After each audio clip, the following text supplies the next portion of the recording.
ভাঙনটুকু বাদ দিলে এই অপূর্ব প্রকৃতি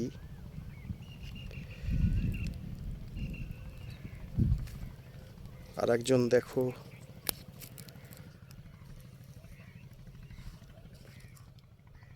তার গ্রাম, তার ভালোবাসার জায়গা,